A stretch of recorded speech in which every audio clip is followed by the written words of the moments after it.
Hi guys, welcome to another episode of Hope House Presents. If you are joining in this program for the first time, my name is Ruby Naka.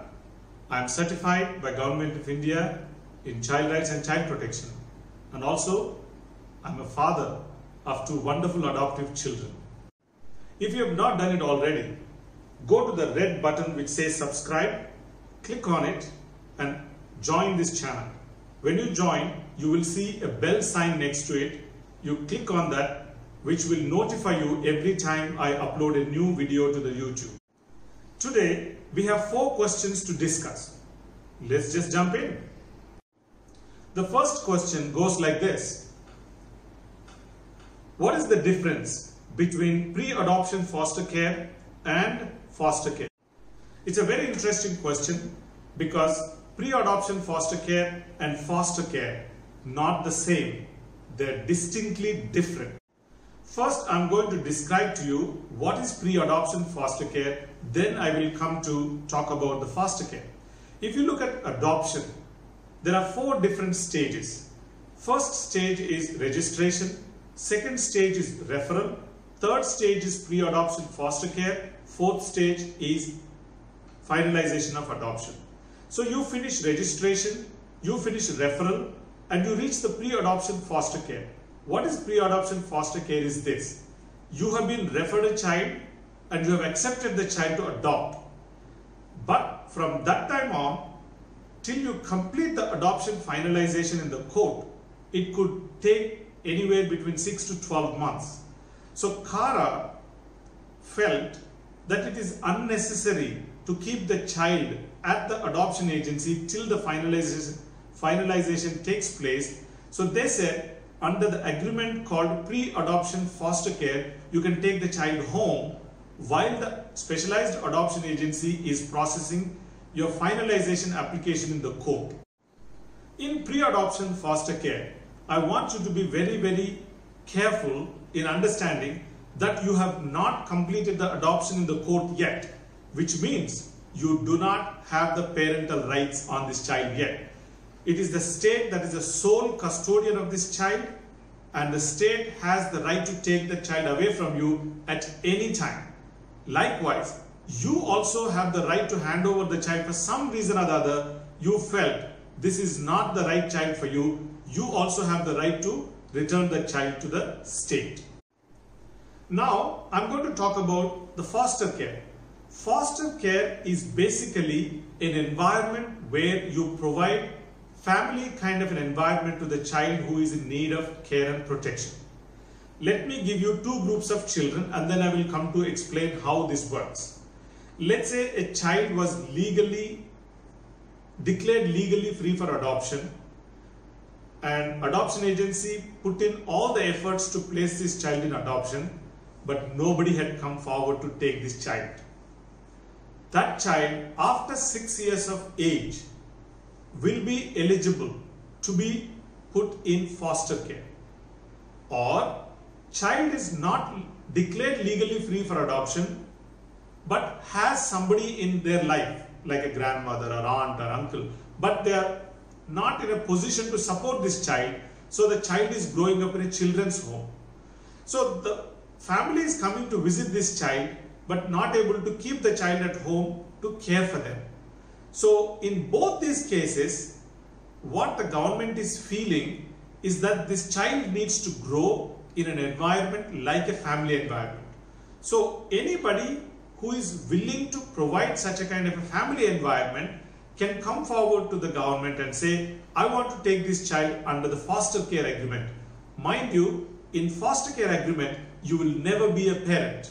You will only be a caretaker providing the family environment to this child, providing education, shelter, food, all these things, and also you will be receiving remuneration to the tune of 2,000 rupees per child from the state. Now let's go to the second question. I approached a home for the mentally retarded for a placement for a child. They asked me if the biological parents of the child are willing to relinquish all the rights on the child. I felt quite uncomfortable at that question and I'm wondering if what they're asking is correct and what are your thoughts on it. Personally, this is a very troubling question to me. I'll explain to you why. See, here are the biological parents coming with a child who is mentally retarded for a placement to take care of the child. And the home authorities are asking the parents, that is the biological parents, to relinquish the rights on the child forever, and they are willing to accept such rights until death of this child. I don't know, for some reason to me, it doesn't sound right. Something is missing. Have they taken any children before? What have they done to these children? Somebody need to investigate. I want to tell you, under the JJ Act, there is only one competent authority at the district level for any child to be relinquished and surrendered, that is Child Welfare Committee. So to these parents who want to take this child to place in this home, I do not know if they thought about relinquishing or not, but if they are thinking about surrendering this child by relinquishing the rights, I suggest not to do it to this home, but to do it in front of the competent authority, that is the Child Welfare Committee of your district, who probably could send this child to a specialized adoption agency to see if there is any possibility to place this child in adoption. Even if there is no possibility to place this child in adoption, as I answered my question on foster care in the previous question, this child could also be considered for foster care. Third question goes like this. Can you please shed some light on to what extent we can have the child examined by a medical practitioner before adopting a child? I want to tell you this. Adopting a child is not like buying the best vegetables in the market out there. There are some children who manifest their problems before you adopt them. You could make a choice whether to or not to adopt. And there are some children who manifest their problems after you adopt the child. You have very little choice as to what you can and what you cannot do because you've already completed the adoption. Having said that, Sub-Regulation 15 of Regulation 10 of Adoption Regulations of 2017 states this: prospective adoptive parents may obtain the medical examination report from the specialized adoption agency and have it reviewed by a medical practitioner of their choice before they consent for the referral. You remember, you registered the child, you registered for the adoption, and then you were waiting for the referral, you received the referral, and when you receive the referral, you have some time, 24 or 48 hours, within which time you have to consent whether to or not to go forward with it. So during that time, you could take that medical examination report and have it reviewed by the medical practitioner of your choice. But once you have it done and you say yes, and the process goes forward. In this, I want to say this: what is not allowed is you cannot take the child to the medical practitioner, have him examined, is not allowed under the adoption regulations of 2017. Now we have come to the last question of adoption, and it goes like this. I know of an individual who wants to adopt a child, but this individual is 55 years old.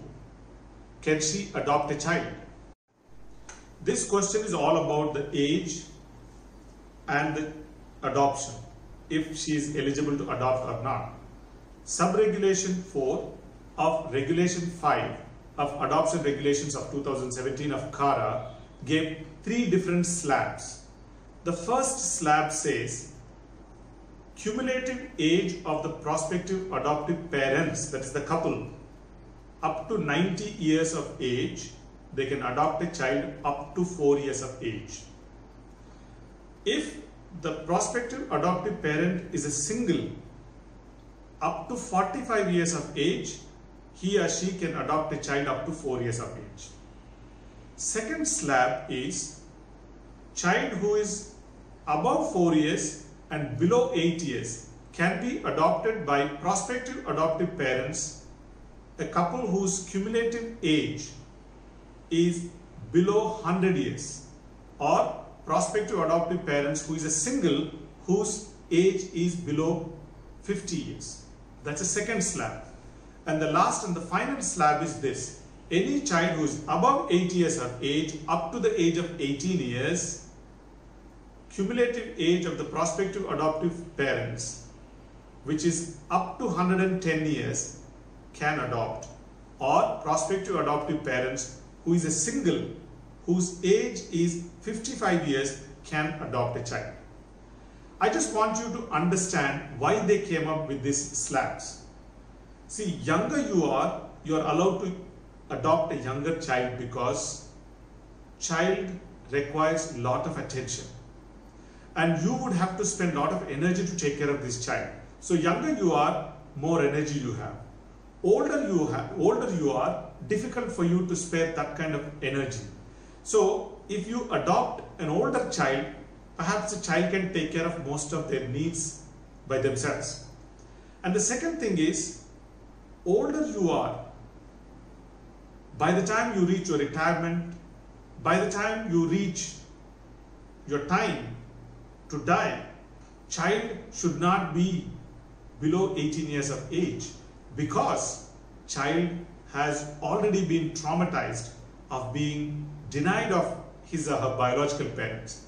Now, someone adopts the child and very old couple adopted and one of them dies. What happens? That is re-traumatizing the child. So the government has come up with these slabs to ensure that the adoption is done in the best interest of the child, not in the best interest of the parents. In this particular individual that you're talking about, if she is 55 years of age on the day of registration, she is ineligible to adopt a child.